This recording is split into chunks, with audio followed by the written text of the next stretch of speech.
bienvenue dans l'émission Leaders Talk consacrée aujourd'hui au droit au contentieux de la santé. Pour nous accompagner sur ce sujet, l'entreprise Winston & Strawn, un cabinet de droit international spécialisé.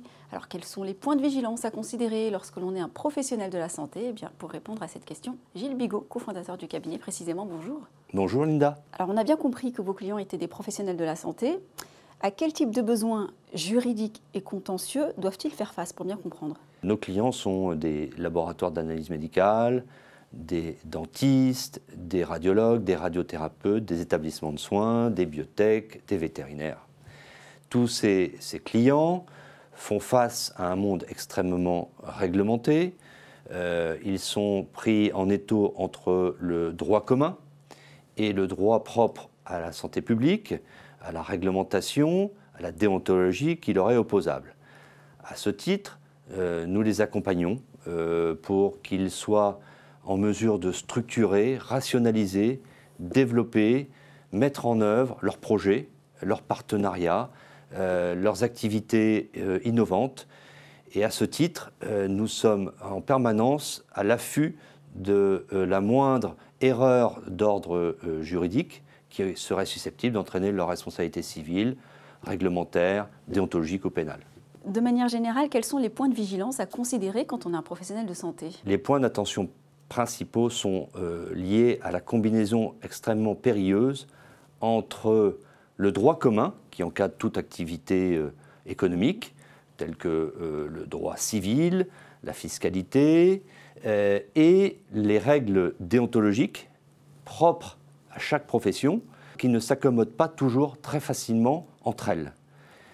Et notre rôle consiste à les éclairer sur la façon de conjuguer l'ensemble de ces contraintes pour un exercice qui soit irréprochable, tant sur le plan médical que sur le plan de la structuration de leur activité, au niveau juridique, au niveau réglementaire, et à tous les niveaux qui seraient susceptibles d'engager leurs responsabilités. La santé aujourd'hui est réputée pour être très réglementée, particulièrement en France. Est-ce aisé de performer dans ce contexte? C'est une très bonne question, c'est le cœur de la problématique du monde de la santé. Nous sommes dans un secteur extrêmement encadré, mais qui est tout autant prometteur. Il faut donc conjuguer les contraintes, telles que le besoin de santé publique, l'accès aux soins, le contrôle de la dépense publique, tout en permettant aux acteurs d'investir, de se développer, d'être profitables pour être durables. Et à ce titre, il est important de se structurer extrêmement soigneusement pour ne pas être en infraction par rapport aux règles applicables.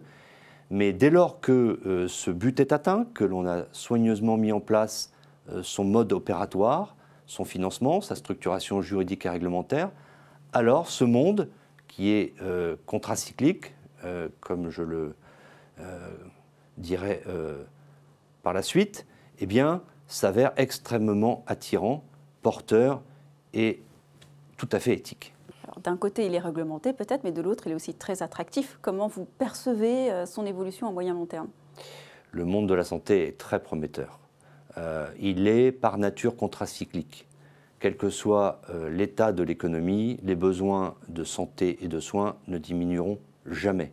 Nous serons de plus en plus attirés par la médecine prédictive, préventive, par toutes les technologies auxquelles le monde de la santé a désormais accès, l'intelligence artificielle, le diagnostic dès certains niveaux de pathologie, la mise en œuvre de soins par télémédecine, par téléconsultation. Nous sommes véritablement à la genèse d'une évolution, si ce n'est une révolution, qui va bouleverser le monde économique de la santé. Ces acteurs, de nombreuses biotech vont faire leur apparition, vont développer leurs concepts, leurs brevets, le fruit de leurs recherches qui, jusqu'alors, de par une réglementation qui est quelque part un peu trop contraignante à mon sens, dans le souci d'une santé publique, tout cela va contribuer à un essor que l'on n'imagine que très difficilement. Vos projets d'avenir pour Winston & Strawn? L'évolution de la santé va offrir des opportunités à tous ces acteurs. Winston & Strawn accompagne les acteurs du monde de la santé depuis maintenant près d'un siècle. Nous sommes véritablement une équipe d'experts dédiée à l'encadrement juridique, réglementaire, déontologique de nos clients. Il est évident qu'à l'avenir, toutes ces évolutions vont être source de réflexion et vont entraîner des besoins de partenariat très très proches entre le cabinet d'avocats, les cabinets d'avocats de manière générale, les conseils et les acteurs de santé.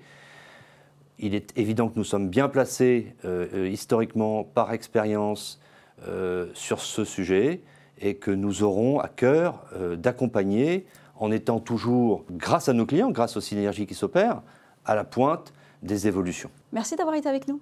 Merci beaucoup, Linda. Merci à vous de nous avoir suivis sur Forbes. On se retrouve bientôt pour un prochain numéro Leaders Talk.